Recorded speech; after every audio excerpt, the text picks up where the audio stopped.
Hello everyone, आज के इस सेशन में हम सॉल्व करने जा रहे हैं क्लास 10th केमिस्ट्री के chapter carbon and its compounds के कुछ important assertion reason type questions. Previous sessions में जैसा कि आप सभी को पता है कि इस चैप्टर के हमने सारे ही टॉपिक्स को एकदम डिटेल में जाकर के डिस्कस कर लिया है, रिवाइज कर लिया है, समझ लिया है। इनफैक्ट प्रीवियस लेक्चर में मैंने आपको इस चैप्टर के कुछ इंपॉर्टेंट केस बेस्ड क्वेश्चंस भी सॉल्व करवाए थे और आज के इस लेक्चर में बेटा हम अपने इस चैप्टर के सॉल्व करेंगे कुछ important assertion reason type questions और बस यही है हमारे आज के लेक्चर का टारगेट। होपफुली आप सबको समझ में आया होगा। तब एक काम करते हैं, अपने इसी टारगेट को अचीव करने के लिए आइए करते हैं सेशन की शुरुआत। So this is Vibhuti Khare, welcome to Adda 247 foundation channel. और हाँ, इस बार का टारगेट आप सभी को याद है कि नहीं? इस बार हम सभी को मिल करके करने हैं क्लास 10th बोर्ड एग्जाम्स में 95% पार। तो आइए उसी की तैयारी में हम बिल्कुल अभी से लग जाते हैं और अपने आज के इस लेक्चर को भी फाइनली शुरू कर ही लेते हैं। चलो बेटाओ, सवालों को सॉल्व करने का सिलसिला हम शुरू करते हैं और पहला सवाल बातों ही बातों में आपके सामने आ चुका है। देखते हैं कि ये फर्स्ट क्वेश्चन एग्जैक्टली हमसे क्या पूछना चाह रहा है, हमें क्या बताना चाह रहा है। आ जाओ।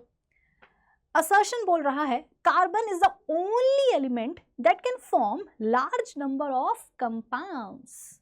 असर्शन का स्टेटमेंट हमसे ये बोल रहा है भाई कि कार्बन इकलौता ऐसा एलिमेंट है जो लार्ज नंबर ऑफ कंपाउंड्स बना सकता है। ओके, अभी तो हम रीड कर रहे हैं, सिर्फ रीजन का स्टेटमेंट भी देख लेते हैं वो क्या बोल रहा है।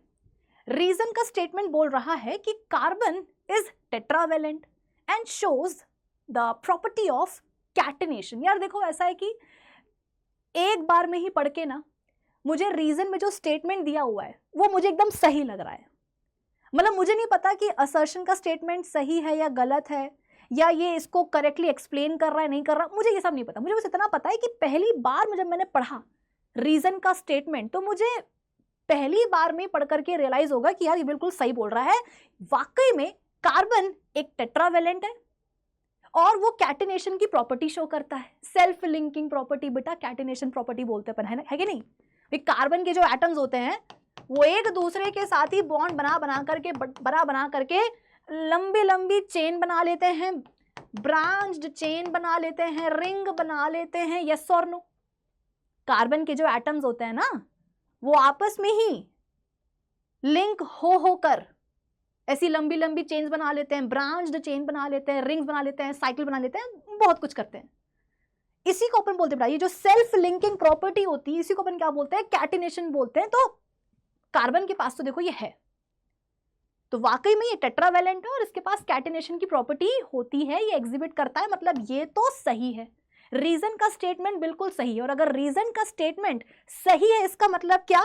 हम ऑप्शन सी मार्क नहीं कर सकते। ऑप्शन सी बेटा ABCD में से जब अपन बात करते हैं असर्शन रीजन टाइप क्वेश्चंस को सॉल्व करने की, तो जो ऑप्शन सी होता है ये अपन कब मार्क करते हैं? जब रीजन का स्टेटमेंट ही गलत हो, फॉल्स स्टेटमेंट हो, तो अपन तब मार्क करते हैं। लेकिन यहां पर जो हमारे पास सवाल आया है इसमें रीजन का जो स्टेटमेंट है वो कहीं से लेकर के भी कहीं तक गलत नहीं है। इसका मतलब ऑप्शन सी तो हम यहां पर नहीं मार्क करने वाले हैं। बचे अपने पास 3 options A, B and D। लेकिन बेटा AB की जो बात है ना, AB की जो बात है, ऑप्शन A और B की जो बात है वो मैं नहीं करना चाहती। क्यों? क्योंकि असर्शन का यहां पर जो स्टेटमेंट दिया हुआ है बेटा वो गलत है। आप बोलोगे कि मैम कहां गलत है? कहां गलत है? सही तो बोल रहा है कि कार्बन एक ऐसा एलिमेंट है। भाई असर्शन का स्टेटमेंट क्या बोल रहा है? मैम यही तो बोल रहा है कि कार्बन एक ऐसा एलिमेंट है जो लार्ज नंबर ऑफ कंपाउंड बना सकता है। मैम सही तो बोला, आधा सही बोला आधा गलत बोला। अगर असर्शन का स्टेटमेंट सिर्फ ये बोलता ना कि कार्बन एक ऐसा एलिमेंट है जो लार्ज नंबर ऑफ कंपाउंड्स बना सकता है तो ये स्टेटमेंट सही होता। लेकिन गड़बड़ यहां पर ये हो गई कि असर्शन के स्टेटमेंट ने बोल दिया कि कार्बन इकलौता ऐसा एलिमेंट है, यानी कि सिर्फ और सिर्फ कार्बन ही एक ऐसा एलिमेंट है जो लार्ज नंबर ऑफ कंपाउंड्स बना सकता है। ये बात गलत हो गई कि तुम पूरा का पूरा जो क्रेडिट है, जो पूरा क्राउन है, तो तुम जो है ना कार्बन को ही जाकर के पहना रहे हो कि नहीं नहीं भैया, जितने भी एलिमेंट्स हैं उन सब में से सिर्फ और सिर्फ कार्बन ऐसा है जो लार्ज नंबर ऑफ कंपाउंड्स बना सकता है। ये गलत है, क्योंकि कुछ और भी जैसे कि एलिमेंट्स हैं, जैसे कि आपका सिलिकॉन वगैरह हो गया, बोरॉन वगैरह हो गया, है ना। कार्बन के अलावा बेटा कुछ और भी ऐसे एलिमेंट्स हैं जो लार्ज नंबर ऑफ कंपाउंड्स बनाते हैं। माना कि तुम पढ़ रहे हो कार्बन का चैप्टर क्लास 10th में, इसका मतलब ये नहीं है बेटा कि बाकी एलिमेंट्स किसी काम के नहीं। तो यहां पर जो लिख गया ना कि carbon is the only element, ये गलत हो गया। इसीलिए असर्शन और रीजन दोनों के स्टेटमेंट्स को बेटा तुम्हारा पहला फर्ज ये बनता है कि तुम दोनों के स्टेटमेंट्स को ना पहले तो ध्यान से पढ़ो। वो एक्सप्लेन कर रहा है नहीं कर रहा है वो तो बात की बात है, तुम तो ये देखो सबसे पहले कि भाई जो स्टेटमेंट दिए हुए हैं वो सही है भी या नहीं। ठीक है, तो असर्शन तो गलत है, क्या करेंगे? ऑप्शन डी मार्क करेंगे। भाई इन सवालों को सॉल्व अपन जब करते हैं तो ऑप्शन डी कब मार्क करते हैं? जब असर्शन गलत हो, रीजन ट्रू हो। तो रीजन ट्रू है, असर्शन फॉल्स है, तो बस डी मार्क करेंगे और इसी अच्छी बात पर आगे बढ़ जाएंगे अपने अगले सवाल के ऊपर। चलो बेटा, if the first member of a homologous series is methanal, its third member will be propanal. Basically यहां पर बेटा अल्डिहाइड्स की होमोलोगस सीरीज की बात की जा रही है। ठीक है, अल्डिहाइड्स की होमोलोगस सीरीज की बात की जा रही है कि इसका पहला मेंबर यदि कौन है? मीथेनल है,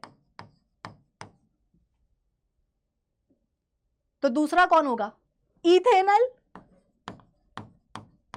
और तीसरा कौन होगा? अरे सॉरी, गलती से मैंने इथेनॉल लिख दिया था, इथेनल होगा। मतलब पहला मेंबर हो गया क्या? ये मीथेनल।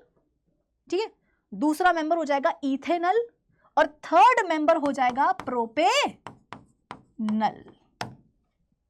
सही बात है, बिल्कुल सही बात है। मतलब असर्शन का स्टेटमेंट तो सही है, ट्रू है, इसका मतलब ऑप्शन डी मार्क नहीं कर सकते।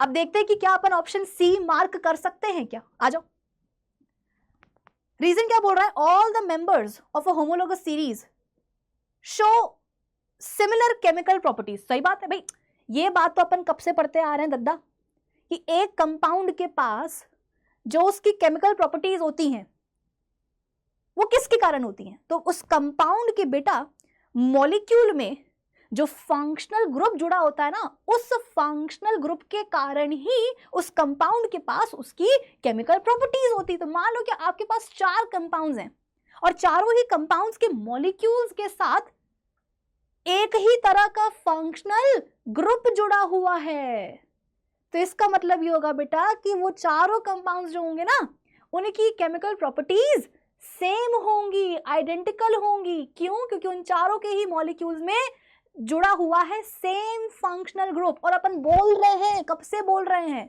कि एक कंपाउंड के पास उसकी जो भी केमिकल प्रॉपर्टीज होती हैं वो होती हैं उसके मॉलिक्यूल में जुड़े हुए फंक्शनल ग्रुप के कारण। तो अगर 4 कंपाउंड्स है, 4 के तुम तो 6 ले लो, अगर 6 के 6 कंपाउंड्स में सेम फंक्शनल ग्रुप प्रेजेंट है, इसका मतलब क्या? उन 6 के 6 कंपाउंड्स की केमिकल प्रॉपर्टीज सेम होंगी, आइडेंटिकल होंगी, मैचिंग होंगी। तो यहां पर ये जो बोल रहा है भाई, अच्छा हाँ, अब अपन दूसरी बात करते हैं। क्या दूसरी बात? पहली बात आपको समझ में आ गई।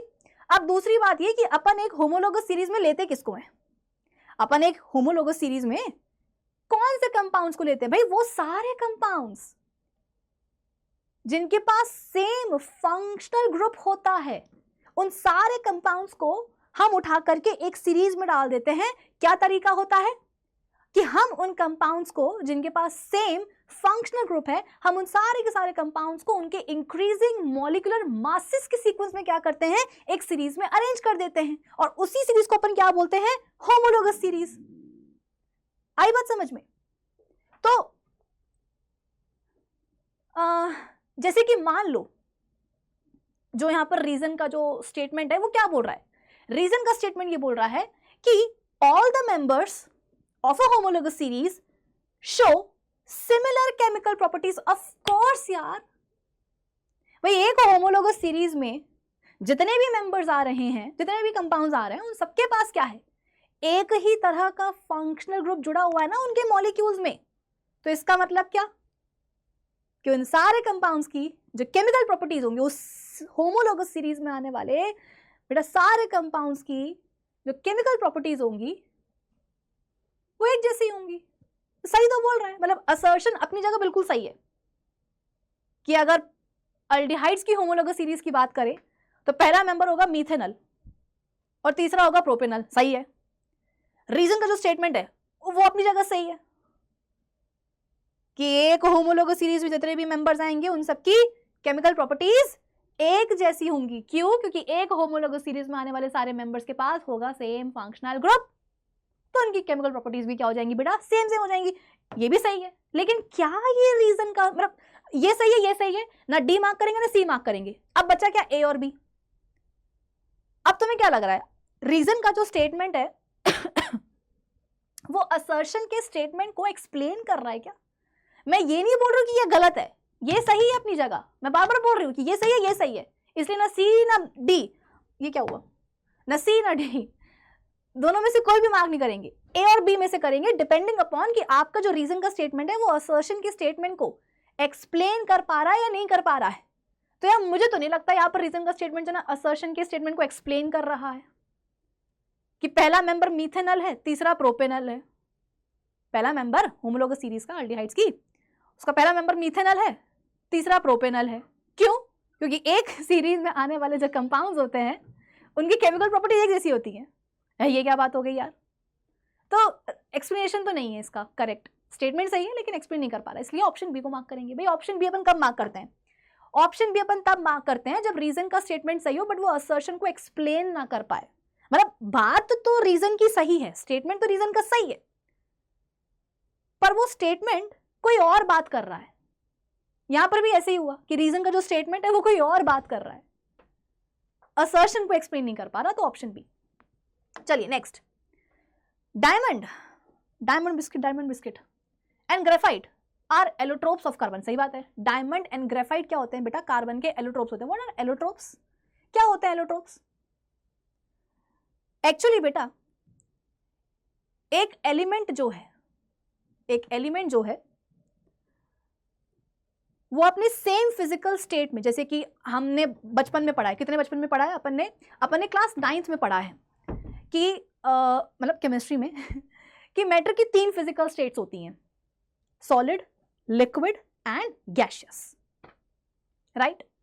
तो मान लो कि हम जो एलिमेंट ले रहे हैं उसकी अपन एक फिजिकल स्टेट जो है वो फिक्स कर देते हैं, से सॉलिड स्टेट। ठीक है, तो मैं अपनी बात कंप्लीट करती हूँ कि एलोट्रोपिक फॉर्म्स या एलोट्रोप्स या एलोट्रोपी का मतलब क्या होता है कि जैसे कि एक एलिमेंट है, वो एलिमेंट अपने सेम फिजिकल स्टेट में से सॉलिड स्टेट में एग्जिस्ट कर रहा हो 2 या 2 से ज्यादा फॉर्म्स में। आई रिपीट, जब एक एलिमेंट बेटा अपने सेम फिजिकल स्टेट में से सॉलिड स्टेट में एग्जिस्ट कर रहा हो 2 या 2 से ज्यादा फॉर्म्स में, और वो जो फॉर्म्स में वो एग्जिस्ट कर रहा है, फॉर्म्स को अपन हिंदी में रूप बोल सकते हैं, वो जिन रूप में एग्जिस्ट, वो एलिमेंट आप बोल सकते हो कि जिन फॉर्म्स में एग्जिस्ट कर रहा है, जिन रूप में एग्जिस्ट कर रहा है, पाया जा रहा है, उन सबकी केमिकल प्रॉपर्टीज एक जैसी हो लेकिन फिजिकल प्रॉपर्टीज सबकी अलग अलग हो, तो बेटा इस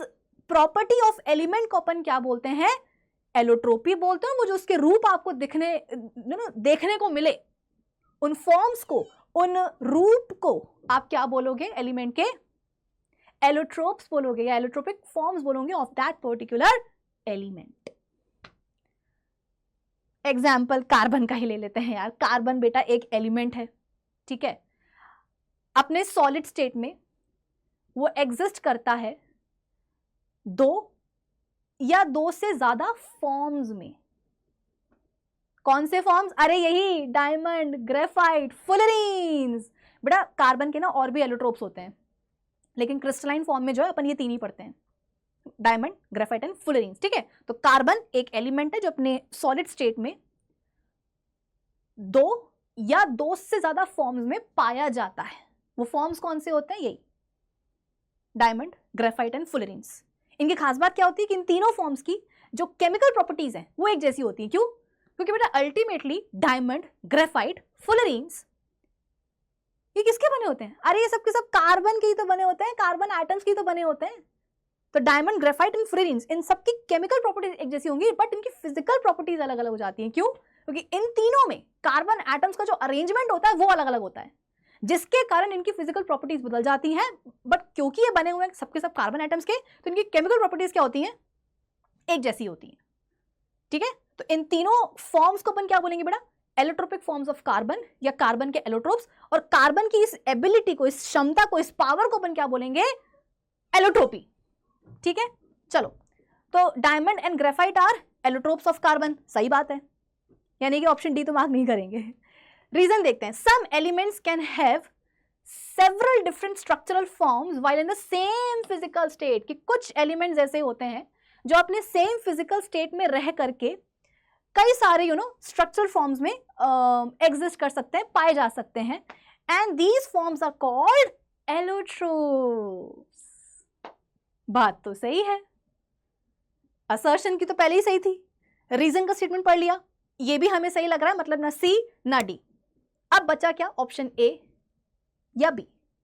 आपके हिसाब से क्या मार्क करना चाहिए भाई, रीजन के स्टेटमेंट को देख करके, पढ़ करके क्या आपको लग रहा है कि ये असर्शन का स्टेटमेंट एक्सप्लेन कर रहा है? मुझे तो लग रहा है एक्सप्लेन कर रहा है। क्यों भाई, असर्शन में क्या दिया हुआ है, असर्शन में दिया हुआ है कि डायमंड और ग्रेफाइट क्या है, कार्बन के एलोट्रोप्स हैं, और रीजन में एलोट्रोप्स का मतलब ही तो समझाया गया है, और क्या किया गया है भाई, रीजन अगर सही तरीके से असर्शन का स्टेटमेंट एक्सप्लेन कर दे तो ऑप्शन ए ही ना मार्क करेंगे, तो यहां पर बेटा मेरे हिसाब से ना ऑप्शन ए ही आना चाहिए। क्यों, क्योंकि असर्शन में आपसे बोला गया है कि भाई डायमंड एंड ग्रेफाइट क्या होते हैं, कार्बन के एलोट्रोप्स होते हैं। एलोट्रोप्स क्या होते हैं, वही तो बताया गया है कि सम एलिमेंट्स जो है ना वो अपने सेम फिजिकल स्टेट में 2-3 डिफरेंट स्ट्रक्चरल फॉर्म्स में जो है एग्जिस्ट करते हैं, और उन्हीं को अपन क्या बोलते हैं, एलोट्रोप्स बोलते हैं। जो कार्बन है वो बेसिकली इन दोनों फॉर्म्स में क्या करता है, अपने सॉलिड स्टेट में जो भी है सेम फिजिकल स्टेट में बेसिकली वो क्या करता है, इन दोनों फॉर्म्स में एग्जिस्ट करता है। तो ये क्या हो गए, कार्बन के एलोट्रोप्स हो गए, तो सही तो है।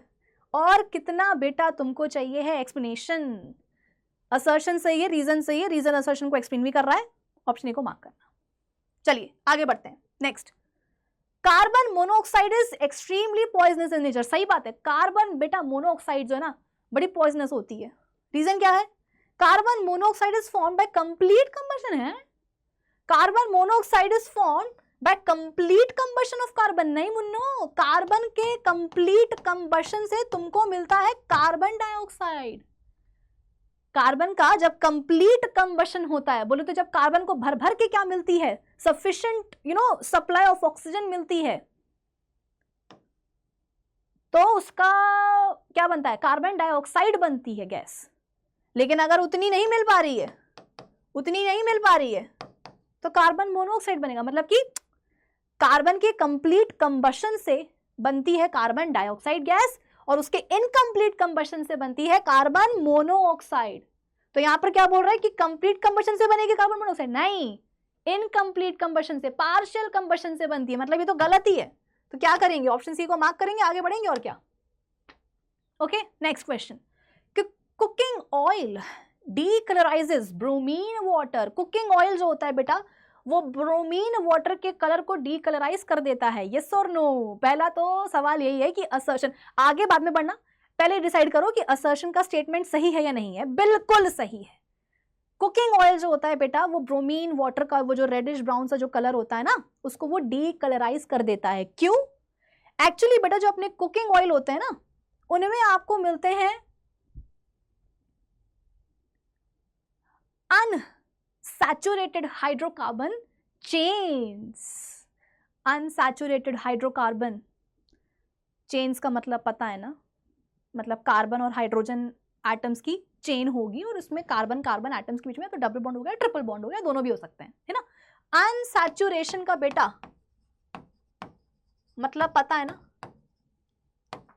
जैसे कि मान लो कि हमारे पास क्या है, कार्बन और हाइड्रोजन एटम्स की चेन है ना। आप बोलोगे कि मैम यहाँ पर आपने सिर्फ कार्बन एटम्स बनाए, बेटा हाइड्रोजन एटम्स भी होंगे, वो मैं बना नहीं रही हूँ, ठीक है ना।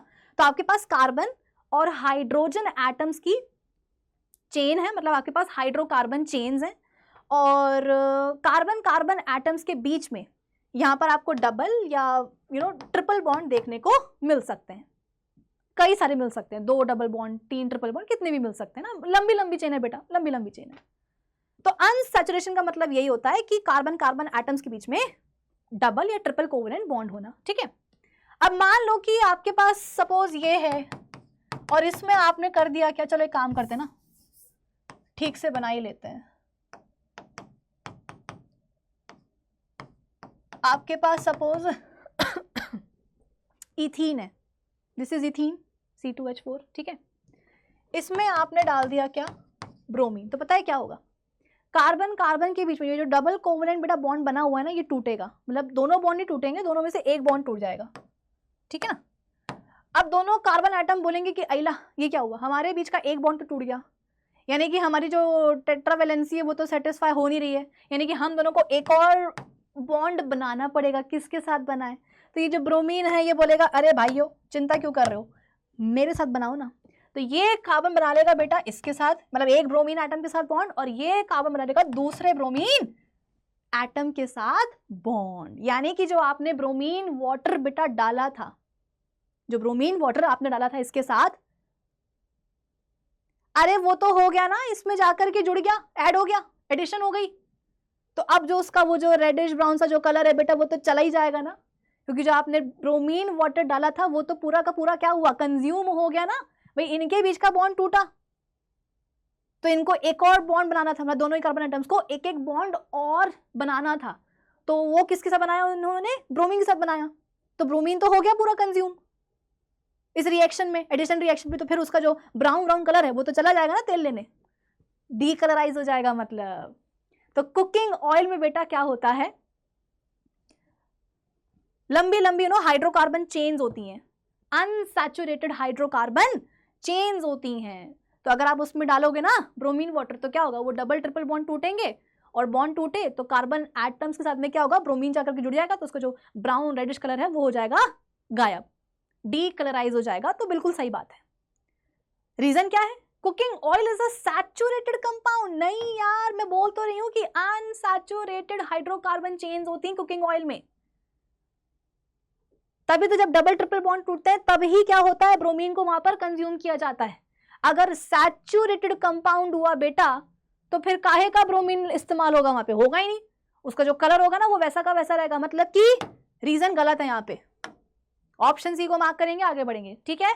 चलो next, graphite is slippery to touch, the various layers of carbon atoms in graphite are held together by weak and wall forces. बिल्कुल सही बात है, ग्रेफाइट छूने में स्लिपरी, अरे तुम क्यों चल गए हो बाहर, ग्रेफाइट छूने में स्लिपरी और सॉफ्ट और स्मूथ क्यों लगता है बेटा, क्योंकि ग्रेफाइट में आप सबको पता है कि कार्बन एटम्स की जो है आपको लेयर्स मिलती है, और उन लेयर्स में कार्बन एटम्स जो है वो हेक्सागोनल रिंग्स के फॉर्म में अरेंज होते हैं, है ना। इन ग्रेफाइट आपको कार्बन एटम्स की लेयर्स मिलती हैं, एक लेयर ये हो गई, एक लेयर ये हो गई, है ना। और इन लेयर्स में जो कार्बन एटम्स होते हैं वो हेक्सागोनल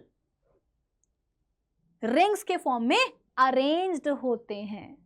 इन लेयर्स के बीच में बेटा जो रस्सी लगी होती है इनको पकड़ने के लिए, वो रस्सी होती है वीक वैन डर वाल फोर्सेस की, यानी कि इन लेयर्स को बेटा जिन फोर्सेस ने पकड़ के रखा है वो वीक होते हैं, जिस कारण ये लेयर्स एक दूसरे के ऊपर ऐसे स्लाइड करती हैं। और क्योंकि ऐसा होता है इसीलिए ग्रेफाइट आपको छूने में slippery, soft and smooth and blah blah blah लगता है, ठीक है। तो असर्शन सही है, रीजन भी सही है, और रीजन असर्शन को एक्सप्लेन भी कर रहा है, तो option A. Next question, carbon atoms carbon shows maximum catenation property in the periodic table. बिल्कुल सही बात है, सबसे ज्यादा अगर किसी के पास कैटेनेशन की आप बोल सकते हो कि बेहतरीन प्रॉपर्टी है तो वो कार्बन ही है ना। कैटेनेशन का मतलब क्या होता है, सेल्फ लिंकिंग प्रॉपर्टी की। कार्बन के जो एटम्स होते हैं वो आपस में ही लिंक हो करके लंबी लंबी चेन बनाएंगे, ब्रांच चेन बनाएंगे, रिंग बनाएंगे, सब बना लेंगे, ठीक है ना। तो बढ़िया प्रॉपर्टी होती है कैटेनेशन, और उसकी मतलब सबसे ज्यादा बेहतरीन किसके पास होती है, कार्बन के पास ही होती है। उसका रीजन क्या है, carbon has a small size and thus forms strong carbon carbon bond. ये तो आपकी एनसीईआरटी बेटा खुद ही बोलती है। देखो होता क्या, जैसे कि देखो ये कार्बन का एटम है, ये दूसरा कार्बन का एटम है, इनके बीच में बॉन्ड बना है इलेक्ट्रॉन्स की म्यूचुअल शेयरिंग से, ठीक है। अब देखो कार्बन एटम का बेटा क्या होता है ना, साइज छोटा होता है, छोटा सा होता है ना बेटा।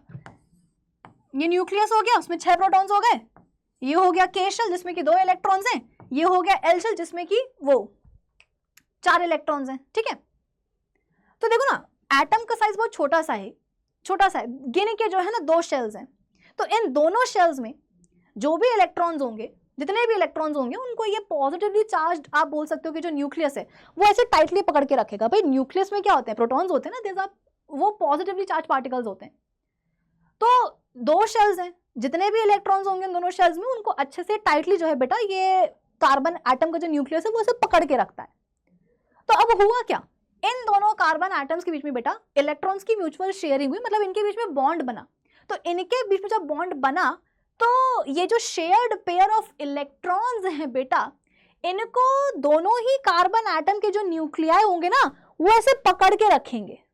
अरे भाई बड़े मुश्किल से तो कार्बन एटम ने कोई बॉन्ड बना पाया है, पॉजिटिव आयन नेगेटिव आयन तो ये बना नहीं सकता, बड़े मुश्किल से बॉन्ड बना है। तो कार्बन के एटम्स बोलते हैं कि भैया हमारे जो न्यूक्लियस है ना वो बहुत रिस्पॉन्सिबल है, वो बोलते हैं कि जो शेयर्ड पेयर ऑफ इलेक्ट्रॉन्स हैं उनको हम टाइटली पकड़ के रखेंगे। क्योंकि भाई देखो ऐसा नहीं है कि न्यूक्लियस इलेक्ट्रॉन्स को पकड़ के रखना नहीं चाहता।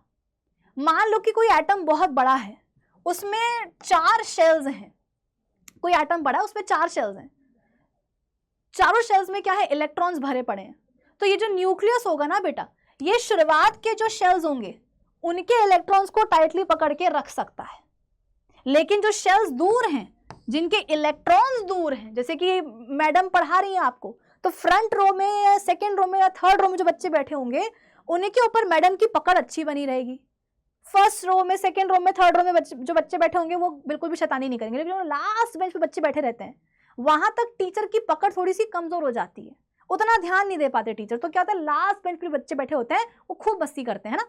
तो वैसे ही जो न्यूक्लियस है बेटा, जो इतने दूर दूर शेल में इलेक्ट्रॉन्स बैठे हुए हैं उनको ये इतने टाइटली पकड़ के रख नहीं पाते, क्योंकि डिस्टेंस बहुत ज्यादा है, वैलेंस इलेक्ट्रॉन्स को न्यूक्लियस का डिस्टेंस ज्यादा है। लेकिन अगर एटम का साइज ही छोटा सा है तो वो छोटे से साइज में जो न्यूक्लियस होगा ना बेटा, वो इलेक्ट्रॉन्स को, in fact shared pair of electrons को भी टाइटली पकड़ के रख पाएगा। अब अगर दोनों ही एटम्स के न्यूक्लियाई क्या कर रहे हैं, शेयर्ड पेयर ऑफ इलेक्ट्रॉन्स को टाइटली पकड़ के रख रहे हैं, इसका मतलब क्या, ये जो बॉन्ड है ये आसानी से टूटेगा नहीं। और अगर ये नहीं टूटेगा तो क्या होगा, ऐसे ही बॉन्ड बनते जाएंगे, एटम सेल्फ लिंक होते जाएंगे, चेन बना लेंगे, ये बना लेंगे, वो बना लेंगे। तो कैटिनेशन की प्रॉपर्टी तो बेटा अच्छी होगी कि नहीं होगी, बिल्कुल होगी। तो भैया असर्शन से ये रीजन से, ये रीजन असर्शन को एक्सप्लेन भी कर रहा है सही सही से, तो ऑप्शन ए को मार्क करेंगे।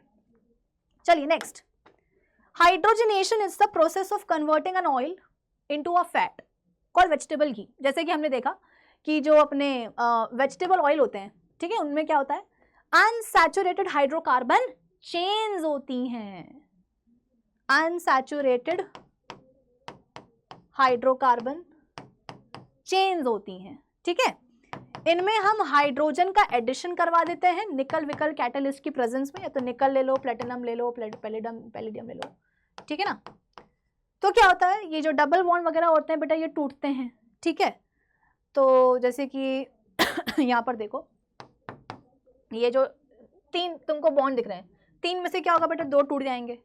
तो वैलेंसी को सेटिस्फाई करने के लिए क्या होगा, हाइड्रोजन एटम्स आकर के जो ना ऐसे जुड़ जाएंगे, है ना। तो इस तरीके से बेटा जो डबल और ट्रिपल बॉन्ड टूट रहे हैं, तो जो नया उसमें आकर के क्या हो रहा है, हाइड्रोजन एटम्स चिपक रहे हैं। तो यहाँ पर जो बना है एज अ रिजल्ट, ये क्या होता है बेटा, वनस्पति घी होता है, इसको अपन वेजिटेबल घी भी बोलते हैं, सस्ता पड़ता है। जो शुद्ध देसी गाय का घी होता है वो अलग होता है, वो एनिमल फैट है, ठीक है ना, और वो महंगा पड़ता है, ये सस्ता पड़ता है, दिस इज वनस्पति घी, अफोर्डेबल है, ठीक है। तो वेजिटेबल ऑयल का हाइड्रोजनेशन करके अपन क्या करते हैं, कैटालिटिक हाइड्रोजनेशन अपन करके क्या करते हैं बेटा, वेजिटेबल घी बना लेते हैं। ऐसा क्यों, ऐसा इसलिए क्योंकि जो वेजिटेबल घी है, अगर उसको हम लंबे समय, सॉरी जो वेजिटेबल ऑयल है अपना, कुकिंग ऑयल जो अपने होते हैं, सोयाबीन का तेल, मस्टर्ड ऑयल सब वगैरह, है ना। तो जो अपने कुकिंग ऑयल होते हैं बेटा, जो अपने वेजिटेबल ऑयल होते हैं, कॉटन सीड ऑयल हो गया, सनफ्लावर ऑयल हो गया, ग्राउंडनट ऑयल हो गया, तो अगर इनको हम लंबे समय तक मॉइस्चर और ह्यूमिड एयर में रखेंगे तो ना रेंसिड हो जाते हैं, रेंसिडिटी हो जाती है, मतलब इनका टेस्ट खराब हो जाएगा, इसमें से बदबू आने लग जाएगी, क्योंकि मॉइस्चर और ऑक्सीजन के कारण क्या होगा बेटा, अल्डिहाइड्स एंड कार्बोक्सिलिक एसिड्स बन जाएंगे ऑयल में, तो टेस्ट खराब हो जाएगा, बदबू आने लग जाएगी, मतलब तेल आपका खराब ही हो जाएगा, अनफिट हो जाएगा कंजम्पशन के लिए। ऐसा ना हो, तो ये जो अनसैचुरेशन है बेटा, डबल और ट्रिपल बॉन्ड्स वाला जो अनसैचुरेशन है ना, इसको कम करने के लिए क्या करते हैं, कैटालिटिक हाइड्रोजनेशन करवाते हैं, ताकि क्या बन जाए, वनस्पति घी बन जाए। ऐसा नहीं कि वनस्पति घी कभी खराब नहीं होगा, वो भी होगा, बट उसमें अनसैचुरेशन का जो लेवल है वो काफी कम हो जाता है, मतलब डबल और ट्रिपल बॉन्ड यहाँ पर काफी कम हो जाते हैं, ठीक है। रीजन क्या है, hydrogenation is carried out in the presence of a catalyst, usually finally divided निकल। हाँ सही बात है, हाइड्रोजनेशन जो है वो कैटलिस्ट की प्रेजेंस में होता है जैसे कि निकल, तो असर्शन तो सही है, रीजन भी सही है, लेकिन यार एक्सप्लेन तो नहीं कर रहा ना। एक्सप्लेन तो मैंने तुमको किया कि वेजिटेबल ऑयल का अपन करेंगे हाइड्रोजनेशन तो बनेगा वनस्पति घी, कैसे, तो वो तुमको मैंने एक्सप्लेन किया कि भाई डबल ट्रिपल बॉन्ड टूट जाएंगे, उनकी जगह पे क्या होगा, कार्बन की टेट्रावैलेंसी को सेटिस्फाई करने के लिए हाइड्रोजन एटम्स का एडिशन हो जाएगा, वो हुआ रीजन। ये क्या रीजन हुआ कि निकल कैटलिस्ट के प्रेजेंस में होगा, बात सही है, लेकिन एक्सप्लेन नहीं कर पा रहा, तो ऑप्शन बी। ठीक है, चलिए next. In alkanes and alkynes the valency of carbon is always 4, सही बात है, अल्केन्स हो अल्काइंस हो, कार्बन की बेटा वैलेंसी क्या होती है, 4 ही होती है, 4 ही भाई, जैसे कि मान लो कि यहाँ पर कार्बन के 2 एटम्स हैं, सिंगल कोवलेंट बॉन्ड है, तो दोनों कार्बन एटम क्या करेंगे बेटा, 3 और बॉन्ड बनाएंगे ना, हाइड्रोजन एटम्स के साथ, मतलब इथेन बनेगा, यानी कि यहाँ पर दोनों ही कार्बन एटम्स की जो वैलेंसी है वो कितनी है, 4 है। अगर आपके पास इथीन है बेटा तो भी तो कार्बन 4 ही बॉन्ड बनाएगा ना, दोनों कार्बन के एटम्स। अगर आपके पास इथाइन है तो भी तो कार्बन के एटम्स जो है ना दोनों 4 बॉन्ड ही बनाएंगे, तो वैलेंसी तो बेटा 4 ही रहेगी, सही बात है। रीजन क्या है, all hydrocarbons except alkanes contain double bond, मतलब कि जितने भी हाइड्रोकार्बन्स हैं अल्केन्स को छोड़ के सबके पास डबल बॉन्ड होते हैं क्या, अच्छा, अल्काइंस के पास तो ट्रिपल बॉन्ड होता है, गलत हो गया रीजन का स्टेटमेंट, है ना, तो ऑप्शन सी को मार्क करेंगे और आगे बढ़ेंगे। Next, reaction with sodium bicarbonate can be used as a test to distinguish between alcohols and acids, सही बात है, सोडियम बाइकार्बोनेट के साथ रिएक्शन करके हम टेस्ट लगा सकते हैं कि भाई गिवन कंपाउंड अल्कोहल है या एसिड है। भाई एसिड के साथ आप सबको पता है कि रिएक्शन कैसी होती है सोडियम बाइकार्बोनेट की, जैसी देखेगा सोडियम सामने कौन है, हाइड्रोजन, मुक्का मार के उसको भगा देगा, खुद वहां जाके बैठ जाएगा और क्या बना लेगा, NaCl salt plus carbon dioxide gas की ब्रिस्क एफरवेसेंस निकलेगी और प्लस साथ में क्या बनेगा बेटा, पानी बनेगा। और यदि हम बात करें किसी अल्कोहल की, ठीक है, यदि हम बात करें किसी अल्कोहल की, तो अल्कोहल तो बोलेगा कि भैया माफ करो, हम इस तरीके से रिएक्ट नहीं कर पाएंगे, मेटल बाइकार्बोनेट सोडियम बाइकार्बोनेट के साथ हम इस तरह से रिएक्ट नहीं कर पाएंगे, तो सही बात है, हम इसका इस्तेमाल कर सकते हैं ना, ये पता करने के लिए गिवन कंपाउंड अल्कोहल है या एसिड है, सही है। रीजन क्या बोल रहा है, both alcohols and acids give brisk effervescence with sodium bicarbonate, नहीं, एसिड देता है सोडियम बाइकार्बोनेट के साथ कार्बन डाइऑक्साइड की ब्रिस्क एफरवेसेंस, अल्कोहल नहीं देने वाला है, तो ऑप्शन सी को मार्क करेंगे और आगे बढ़ेंगे, रीजन गलत है।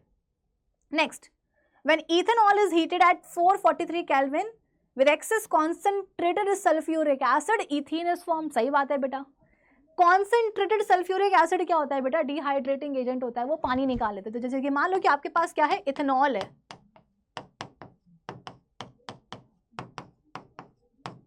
इसको आप ट्रीट कर रहे हो कॉन्सेंट्रेटेड सल्फ्यूरिक एसिड के साथ, तो पता ही क्या करेगा, इथेनॉल में से पानी नोच लेगा, कैसे, व्हाट इज पानी, OH और H, तो यहां से निकला H, यहां से निकला, मतलब यहां से निकला H, यहां से निकला OH, ये निकल जाएगा, यानी कि अब ये जो कार्बन है ये बोलेगा ओ तेरी, मेरे तो 2 बॉन्ड टूट गए, अब मैं क्या करूं, ये बोलता है कि कार्बन मेरे साथ बॉन्ड बनाओगे, कहता है ठीक है बना लूंगा। तो कुछ इस तरीके से बेटा जो बचे हुए एटम्स हैं वो आपस में ऐसे देखो रीअरेंज होते हैं, दोनों के बीच में बन जाता है क्या, डबल बॉन्ड, और दोनों फिर जुड़ जाते हैं 2 हाइड्रोजन एटम से, तो क्या बन जाता है, इथेनॉल से ईथीन बन जाता है, सही है। Concentrated sulphuric acid act as a dehydrating agent, बहुत बढ़िया भाई, इथेनॉल से ईथीन बना, ऐसा बोला असर्शन ने, और रीजन बोल रहा है क्यों, क्योंकि ये जो है वो डिहाइड्रेटिंग एजेंट है, सही बात है। तो इथेनॉल से ईथीन बना क्योंकि ये डिहाइड्रेटिंग एजेंट, इसने क्या करा, इथेनॉल से पानी निकाल लिया, इसलिए इथेनॉल से क्या बन गया, ईथीन बन गया, मतलब असर्शन सही है, रीजन भी सही है, और वो उसको एक्सप्लेन भी कर दे रहा है कि क्यों बना इथेनॉल से ईथीन, तो ऑप्शन ए को मार्क करो, आगे बढ़ो। Next, CH3Cl is obtained by methane by the action of chlorine in the presence of sunlight. It is obtained by, ये क्या बात हुई, मीथेन है आपके पास, उसमें आपने क्लोरीन डाल दिया, सनलाइट की प्रेजेंस बोल रहे हैं, तो क्या बनेगा? सही बात है भाई, मीथेन में 4 हाइड्रोजन के एटम है, एक हटा लो, है ना, एक हट जाएगा, एक हट जाएगा, और उसकी जगह पे क्या होगा? उसकी जगह पे बेटा एक क्लोरीन एटम आकर के बैठ जाएगा, और ये जो H निकला है ये दूसरे क्लोरीन एटम के साथ में मिल करके क्या करेगा बेटा? HCl बना लेगा, और यहां पर क्या बन जाएगा? CH3Cl बन जाएगा, क्लोरोमीथेन बन जाएगा, है ना। तो बेटा ये सब्स्टिट्यूशन रिएक्शन हुई, ये एडिशन रिएक्शन तो नहीं हुई। एडिशन में तो चीजें आकर के ऐड होती हैं, यहां पर तो चीजें, यहां पर तो हाइड्रोजन को सब्स्टिट्यूट किया गया है बाय क्लोरीन एटम। ये हाइड्रोजन निकला तो उसकी जगह पे कोई आया भी तो ये तो सब्स्टिट्यूशन है, रिप्लेसमेंट हुआ है, एडिशन नहीं हुआ है। तो रीजन गलत है, ऑप्शन सी को मार्क करेंगे, आगे बढ़ेंगे। Next, the most carbon compounds are good conductor of electricity. अच्छा, अधिकतर कार्बन के कंपाउंड्स इलेक्ट्रिसिटी के अच्छे कंडक्टर होते हैं। Carbon is a non metal and non metals are bad conductor of electricity. तो बेटा अधिकतर कंपाउंड्स कार्बन के गुड कंडक्टर्स नहीं होते, इलेक्ट्रिसिटी के गुड कंडक्टर्स नहीं होते हैं, बैड कंडक्टर्स होते हैं। मतलब यहां पर तो असर्शन ही गलत हो गया, ऑप्शन डी मार्क करने वाले हैं अपन, है ना। They do not dissociate to form ions and remain as molecules, of course, लेकिन हाँ यहाँ पर असर्शन का स्टेटमेंट गलत है, तो ऑप्शन डी। एसिटिक एसिड मतलब कि ethanoic acid has 6 single bonds and 1 double bond. Reason, it is unsaturated organic compound. आ जाओ अपन एसिटिक एसिड के ना बॉन्ड, मतलब वो मॉलिक्यूल बना के देखते हैं। CH3 COOH, ये हो गए कार्बन के 2 एटम्स, ठीक है ना, डबल बॉन्ड ऑक्सीजन और OH। OH में भी क्या होगा बेटा? ऑक्सीजन और हाइड्रोजन के बीच में एक सिंगल कोवेलेंट बॉन्ड होगा। काउंट करो कितने हैं सिंगल बॉन्ड, 1 2 3 4 5 6। बच्चे यूजुअली क्या करते हैं, इसको OH लिख देते हैं, ठीक है, इसको OH लिख देते हैं, तो इनके बीच का जो बॉन्ड है वो कैलकुलेट करना भूल जाते हैं। 100% बेटा इसके बीच में भी क्या होगा? 6th कोवेलेंट बॉन्ड होगा, और एक डबल बॉन्ड हो गया, ठीक है, मतलब असर्शन तो सही बोल रहे हैं। रीजन क्या है? It is unsaturated organic compound. बेटा ऐसा है, एक कंपाउंड को आप अनसैचुरेटेड कंपाउंड तब बोलोगे जब उसके मॉलिक्यूल में कार्बन कार्बन एटम्स के बीच में डबल या ट्रिपल बॉन्ड हो। मैं ये मानती हूं, कहां गया, मैं ये मानती हूं कि यहां पर अपने पास एसिटिक एसिड का जो मॉलिक्यूल आया है इसमें आपको डबल बॉन्ड दिख रहा है, पर बेटा ये डबल बॉन्ड कार्बन और ऑक्सीजन के बीच में। मैंने क्या बोला कि हम एक कंपाउंड को अनसैचुरेटेड कंपाउंड तभी बोलेंगे जब उस कंपाउंड के मॉलिक्यूल में कार्बन कार्बन एटम्स के बीच में डबल या ट्रिपल बॉन्ड हो। यहां पर 2 कार्बन के एटम्स हैं एसिटिक एसिड में, और दोनों के बीच में सिंगल कोवेलेंट बॉन्ड है। इसका मतलब क्या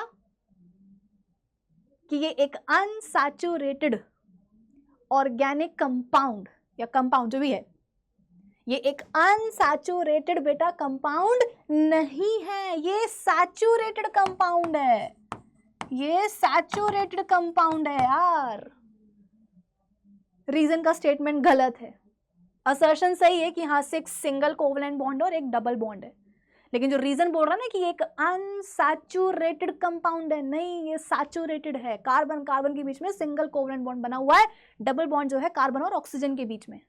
तो ऑप्शन सी इसको मार्क करना बेटा, इसको करेक्ट कर लेना, it should be option C, ठीक है। चलो next, alcohols have similar chemical properties. हाँ सही बात है, क्यों एल्कोहल्स बोल रहे हैं ना, methanol, ethanol, propanol, butanol, pentanol, hexanol, heptanol. तो ये वही वाली बेटा बात हो गई है कि आपके पास इतने सारे कंपाउंड्स, आपके पास सपोज 6 कंपाउंड्स हैं, 6 कंपाउंड्स के मॉलिक्यूल्स में एक ही तरह का फंक्शनल ग्रुप जुड़ा हुआ है, तो सबकी जो 6 के 6 जो कंपाउंड्स हैं बेटा, उनकी जो केमिकल प्रॉपर्टीज होंगी, अरे वो एक जैसी हो जाएंगी ना। एक कंपाउंड को उसकी केमिकल प्रॉपर्टीज कहाँ से मिलती हैं? उसमें जो उसके जो मॉलिक्यूल होता है उस कंपाउंड का, उस मॉलिक्यूल में जो फंक्शनल ग्रुप जुड़ा होता है, उस ग्रुप के कारण ही कंपाउंड के पास उसकी केमिकल प्रॉपर्टीज आती हैं। यस और नो? अब हम बोल रहे हैं कि हमारे पास यहाँ पे सपोज 5-6 क्या है एल्कोहल्स हैं, यानी कि जितने भी आपके पास एल्कोहल्स हैं 5 या 6, उन सभी के मॉलिक्यूल्स में सेम फंक्शनल ग्रुप जुड़ा हुआ है, तो सबकी जो केमिकल प्रॉपर्टीज होंगी बेटा वो एक जैसी हो जाएंगी ना। रीजन क्या है? All the alcohols contain similar OH functional group. ये बिल्कुल सही है कि सबकी केमिकल प्रॉपर्टीज एक जैसी क्यों होंगी? क्योंकि सबके पास सेम OH फंक्शनल ग्रुप होगा, option A. Next, both aldehydes and ketones contain carbonyl group. सही बात है ना। जो अल्डिहाइड होता है बेटा वो होता है CHO, जो कीटोन होता है मतलब जो कीटोन ग्रुप होता है वो होता है कार्बन डबल बॉन्ड ऑक्सीजन, है ना। CHO को भी मैं खोल के लिख देती हूँ डबल बॉन्ड ऑक्सीजन और ये हाइड्रोजन, ठीक है। तो दिस इज अल्डिहाइड ग्रुप और ये कीटोनिक ग्रुप है। तो दोनों में हम बोलते हैं कि ये कार्बोनिल ग्रुप पाया जाता है। What is carbonyl? Carbon double bond oxygen, है ना, दोनों में पाया जाता है। सही बात है। In aldehydes the functional group is attached to at least one hydrogen atom. मैं आपको ये बात पहले भी बता चुकी हूँ बेटा कि जो कीटोन का जो ये कार्बन होता है ये बहुत नखरे वाला होता है। कीटोन का जो कार्बन होता है वो बहुत नखरे वाला होता है। वो बोलता है कि भैया मैं तो ना आगे पीछे से कार्बन एटम्स के साथ ही जुड़ूंगा। भाई ये जो कीटोन का कार्बन है ये 2 बॉन्ड ऑलरेडी बना के बैठा हुआ है ऑक्सीजन के साथ, 2 और बनाएगा। तो इसके नखरे होते हैं कि भैया मैं तो ना जो 2 और बॉन्ड बनाऊंगा ना वो 2 कार्बन के साथ ही बनाऊंगा, मतलब कोई और तीसरा नहीं चाहिए, ना हाइड्रोजन चाहिए ना कोई और चाहिए, मैं तो आगे पीछे कार्बन के साथ ही जुड़ूंगा। वहीं जो अपना अल्डिहाइड का जो कार्बन होता है बेटा वो डबल बॉन्ड के साथ जुड़ता है एक ऑक्सीजन एटम के साथ, ठीक है, और एक बॉन्ड से ही जुड़ा होता है किसके साथ? एक हाइड्रोजन एटम के साथ। एटलीस्ट ये जो अल्डिहाइड का जो कार्बन है बेटा ये एटलीस्ट एक हाइड्रोजन एटम के साथ तो जुड़ता ही है। हो सकता है कि यहां से भी जुड़ा हुआ हो एक और हाइड्रोजन एटम से, HCHO बना रहा हो, या हो सकता है कि यहां पर जुड़ा हुआ हो किसी अल्काइल ग्रुप के साथ जुड़ा हुआ हो, ये भी पॉसिबल है। लेकिन हाँ एटलीस्ट एक तो ये क्या करता है कार्बन एक हाइड्रोजन एटम से तो जुड़ता ही जुड़ता है, सही है। तो in aldehydes the functional group is attached to at least 1 hydrogen atom, बिल्कुल सही बात है। तो असर्शन भी सही है, रीजन भी सही है, लेकिन रीजन असर्शन को एक्सप्लेन कहां कर रहा है? ये बोल देना कि अल्डिहाइड में जो कार्बन है वो एटलीस्ट एक H एटम से तो जुड़ता ही जुड़ता है, हाँ सही बात है, लेकिन कहां है एक्सप्लेनेशन? मुझे तो नहीं दिख रहा। Option B.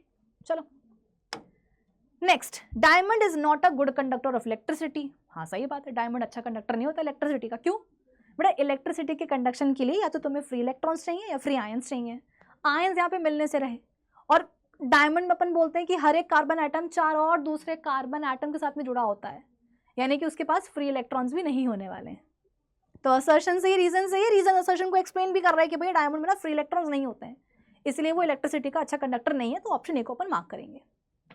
Next, unlike ethanol, intake of methanol is very small quantities can cause death. सही बात है। इथेनॉल तो बेटा वो है ना, जितने भी अपने एल्कोहलिक बेवरेजेस होते हैं सब में इथेनॉल पड़ता है, लेकिन मिथेनॉल जो है बेटा वो बहुत मतलब लीथल होता है। स्मॉल क्वांटिटी भी इंसान की डेथ कॉज कर सकती है। क्यों? क्योंकि ये लिवर में जाकर के क्या होता है बेटा, ऑक्सीडाइज हो जाता है मिथेनॉल मिथेनल में, और ये मिथेनॉल क्या करता है, अपने सेल्स के जो कंपोनेंट्स होते हैं उनके साथ में रैपिडली रिएक्ट करता है। प्रोटोप्लाज्म जो ना कोआगुलेट हो जाता है, जैसे कि एग कोआगुलेट हो जाता है वैसे, तो इंसान की डेथ हो सकती है। तो असर्शन सही है, रीजन सही है, और रीजन असर्शन को एक्सप्लेन भी कर रहा है, इसलिए ऑप्शन ए को अपन मार्क करेंगे। ठीक है। Esterification is a process in which sweet smelling substance is produced. Ester बनता है ना एस्टरिफिकेशन में, सही बात है। When esters react with sodium hydroxide, an alcohol and a sodium salt of carboxylic acid are produced। सही बात है कि आपके पास एक एस्टर है, ठीक है, इसकी आप रिएक्शन करवा रहे हो सोडियम हाइड्रोक्साइड के साथ, तो क्या होगा, ये अपने आयंस में टूटेंगे बेटा, ये अपने आयंस में टूटेंगे और फिर जो ऑपोजिट आयंस होंगे वो अट्रैक्ट करेंगे। ये OH नेगेटिव जाकर किससे जुड़ जाएगा, तो क्या बन जाएगा, C2H5OH। फिर ये पॉजिटिव इस नेगेटिव से जुड़ेगा, क्या बन जाएगा, CH3COO, है ना, CH3CONA। हाँ, तो ये बन जाएगा बेटा आपका सोडियम सॉल्ट और ये बन जाएगा आपका अल्कोहल। सही बात है। तो एस्टरिफिकेशन से एस्टर बनता है, और जब एस्टर्स रिएक्ट करते हैं सोडियम हाइड्रोक्साइड के साथ तो क्या बनता है, alcohol and sodium salt of carboxylic acid. सही बात है, दोनों बातें सही है, लेकिन रीजन असर्शन को एक्सप्लेन कर रहा है क्या, कि क्यों स्वीट स्मेलिंग सब्सटेंसेस बन रहे हैं एस्टरिफिकेशन से, कुछ बता रहा है क्या? नहीं, बल्कि वो तो आगे की बात कर रहा है रीजन कि एस्टरिफिकेशन से एस्टर बना, फिर एस्टर की जब रिएक्शन होती है इसके साथ तो एल्कोहल और ये sodium salt of carboxylic acid बनता है। तो बात तो सही है लेकिन एक्सप्लेन नहीं कर पा रहा, इसलिए option B. And here comes the last question of this session. Soaps are sodium salts of fatty acid. सही बात है, सोप्स क्या होते हैं बेटा? Sodium salts of fatty acids होते हैं। Reason, soaps react with magnesium ion and calcium ion of hard water to give insoluble precipitate. ये भी सही बात है भाई, जो हार्ड वाटर होता है, खारा पानी, उसके साथ में साबुन जो है वो झाग नहीं देता। क्यों? क्योंकि हार्ड वाटर में क्या होते हैं बेटा? कैल्शियम और मैग्नीशियम सॉल्ट्स होते हैं, जैसे कि सल्फेट्स, बाइकार्बोनेट्स एंड क्लोराइड्स। तो जब आप सोप डालते हो उस हार्ड वाटर में, तो सोप मॉलिक्यूल्स जो होते हैं, ठीक है ना, वो जाकर के बेटा रिएक्ट कर लेते हैं हार्ड वाटर में मैग्नीशियम एंड कैल्शियम आयंस के साथ, और कुछ कुछ क्या करते हैं? सॉल्ट्स बना लेते हैं जो कि इनसॉल्युबल होते हैं पानी में, यानी कि वो बन जाते हैं क्या? प्रेसिपिटेट। और वही प्रेसिपिटेट क्या होता है? पानी की सरफेस पे आकर के तैरता है, जिसको अपन क्या बोलते हैं? स्कम बोलते हैं।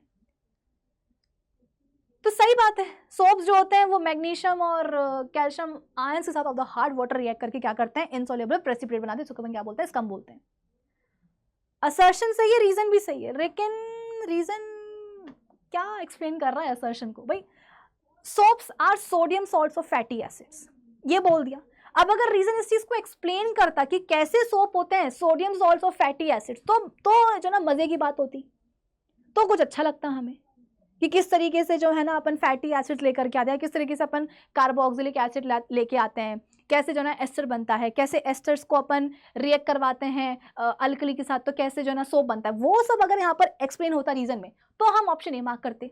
असर्शन की बात सही है, रीजन की बात भी सही है। भाई असर्शन में तो देखा जाए ऊपर ऊपर से तो सोप्स की बात की जा रही, और रीजन में बताया जा रहा है हार्ड वाटर के बारे में, कि हार्ड वाटर के साथ क्यों जो ना साबुन झाग नहीं देता, क्योंकि कैल्शियम और मैग्नीशियम आयंस के साथ सोप मॉलिक्यूल्स रिएक्ट करके बनाते हैं क्या? स्कम। बताओ, तो ऑप्शन बी को मार्क करेंगे, आगे बढ़ेंगे बेटा। तो बच्चों आज के लेक्चर के लिए बस इतना ही। अब हम मिलेंगे अपने नेक्स्ट लेक्चर में, और नेक्स्ट लेक्चर में हम क्या करेंगे? इस चैप्टर के कुछ और इंपॉर्टेंट क्वेश्चंस को सॉल्व करेंगे। 2 मार्क के क्वेश्चंस जो इस चैप्टर के बहुत इंपॉर्टेंट होंगे, वो मैं आपको कल सॉल्व करवाऊंगी, मतलब अगले लेक्चर में।